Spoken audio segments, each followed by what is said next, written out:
ভারতবর্ষে কারো দয়াতে বেঁচে নয়, এদেশ আমাদের বাপের দেশ,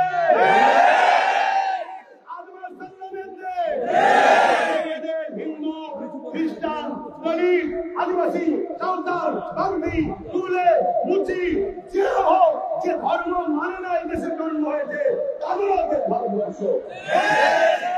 কেউ যদি মনে করে রাজতন্ত্র চালাবো, তাদেরকে আমরা জানিয়ে দিই সাদা চামড়ার ব্রিটিশ যখন আমরা তাড়িয়েছি, তবে কালো চামড়াকে তাড়াতে হবে। এই দেশে সর্বধর্মের মানুষের মেহনতের অবদান আছে।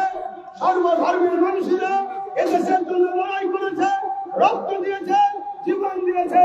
কিন্তু আজ এই দেশে যেভাবে বিশেষ বিশেষ মুসলিম, দলিত, আদিবাসী, এসসি, এসটি, পিছিয়ে পড়া মানুষের উপরে যেভাবে অত্যাচার চলছে, যেন মনে হচ্ছে এদেশে আমাদের কোনো অধিকার নাই।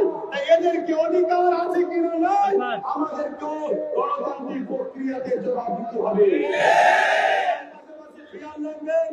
আমরা জানি এদেশে সমস্ত সম্প্রদায়ের মানুষ যেভাবে রক্ত দিয়েছে, দিল্লি থেকে নিয়ে লাহোর পর্যন্ত, তখন তো দেশ বা ভাঙবে সত্য ভারতবর্ষ ওলামাদের রক্ত এবং ফাঁসিতে ঝুলিয়েছে, এদের স্বাধীন হয়েছে।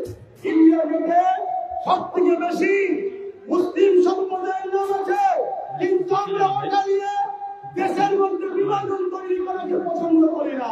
তাই আজকে আপনাদেরকে বলবো, আমাদের টঙ্গিপাড়া থানার প্রশাসন বন্ধুরা আছে, যথেষ্ট আমাদেরকে সহযোগিতা করেছে। বিজয়ের সহযোগিতার স্বার্থে আমরা রাস্তা বন্ধ রাখবো না। তাই আমার ভাই পীরজাদা সাহসের দিকে একটা কথা বলবে, বলে প্রোগ্রাম শেষ হয়ে যাবে। কেন? পৃথিবীর কোন মায়ের লড়াছ সূর্যকে তুলে দেখাও, মোহাম্মদ রাসূল তুলে দেখিয়েছে। মোহাম্মদ রাসূলের বিষয় লেগে নিজের দেশের নিজের নসলের ক্ষতি করবে না। ফিরআউনকে দেখে শিক্ষা নাও, নমরুদকে দেখে শিক্ষা নাও, আবু জেহেলকে দেখে শিক্ষা নাও, সাদ্দাতকে দেখে শিক্ষা নাও। সুধরে যাও, সুধরে যাও। সবাইকে আঘাত দিচ্ছে আলাদা বিষয়।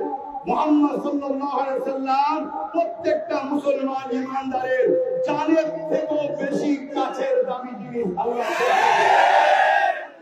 আমাদেরকে রাইট দিয়েছে। যদি তোমার জানের উপরে আঘাত দেয়, দেশ বলছে তুমি তাকে উপরে জান বাঁচাবার জন্য লড়াই করো। অতএব কেন্দ্র সরকারকে জানিয়ে দিই, তুমি আমার জানের উপরে আঘাত দিলে, দেশ যদি আমাকে লড়াই করার রাইট দিয়ে থাকে, জানের থেকে পিয়ারা হুজুর পাক সাল্লাল্লাহু আলাইহি ওয়াসাল্লাম